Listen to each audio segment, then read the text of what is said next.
This video is all about membership overview and how it works in the home buying process.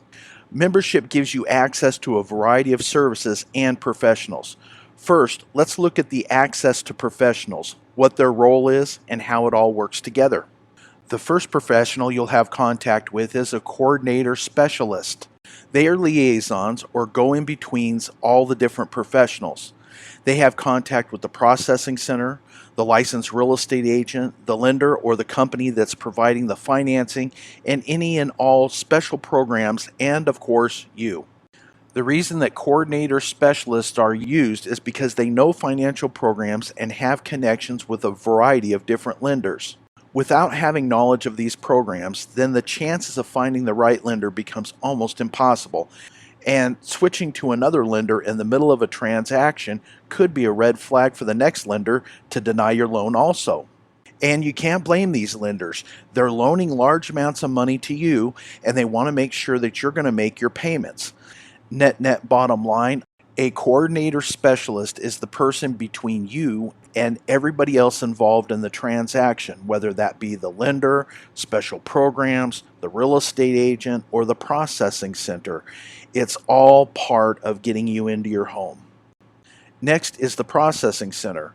Most people need to have a little bit of touch up on their credit, and that's what the processing center is designed to do.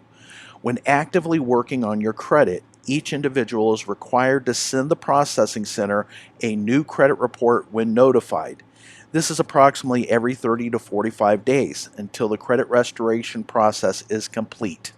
The reason these updates are so important is it shows the processing center what changes need to be done on your credit report and how to dispute them properly. Once the processing center is done with your paperwork, simply print it, sign it, and pop it in the mail.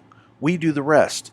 We keep repeating the process as long as necessary to get you into a home, and even after that if you're a perfectionist. In other words, you determine when you feel that the credit is complete. The next professional is the loan officer or a lender. Once any credit work is done, if it's necessary, then we match you with any local programs or down payment assistance programs available at that time. Remember, when you're speaking with a loan officer, they want to close the loans. They have to close the loans or they don't keep their jobs. It's in their best interest to give you the best program and rate.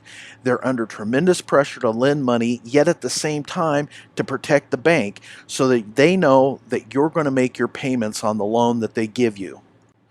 The next profession is a licensed real estate agent. Now, most people go out and they look for a home.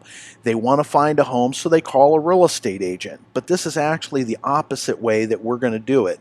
And the reason is to save you time and money and frustration and aggravation at the real estate agent. Because if you go out and you just look at a home, you may not be qualified for that home. So first what we're going to do is we're going to work on the credit, then go to the lender, and then finally the licensed real estate agent. Now, a licensed real estate agent or broker can find you the right property, help you with proper paperwork, and they only get paid when you become a homeowner. So it's to their best advantage, obviously, to help you get into a home. But there's something that you need to know, because they get paid by the seller, and normally that's not a problem because they represent you. But there's something you need to be made aware of.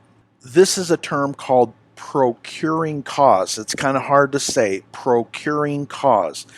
And it happens when, let's say for instance, you're out on a Sunday and you're driving around, you're looking in the neighborhood that you wanted to buy a home, and you see an open house, and the open house looks great. It's the right floor plan. It looks just really, really nice from the street. So you say, well, we can go up there and just take a look. We're not going to buy anything. So you go up there and you take a look and you talk to the agent. This is where the caveat comes in. This is where you're going to mess up if you do this.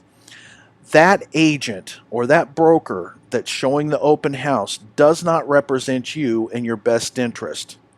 Their whole job is to be able to sell that property, and they're representing the seller. So any information that you give them or they're able to derive about your situation, they must tell the seller, period. Now the problem with that is that it gives away any kind of bargaining position that you have, because now the seller has to know that. Also, because they showed the property to you, they have no obligation to pay the agent that you're working with. The agent that you're working with, the one that's getting you into a home, is now not going to get paid. This could be a really big problem. So it's easy not to have this kind of a situation. Simply never go to a property without your agent with you, and never talk to other agents about anything unless your agent is with you. Then there's no problem. The seller pays the commission, you don't owe anything to them, and the transaction is much more smoother. And remember, the agent that we're giving you, that agent is supposed to represent you in your best interest. And I would ask them for a buyer broker agreement or another type of agreement that shows that you are represented and that you owe no commission. That is very important.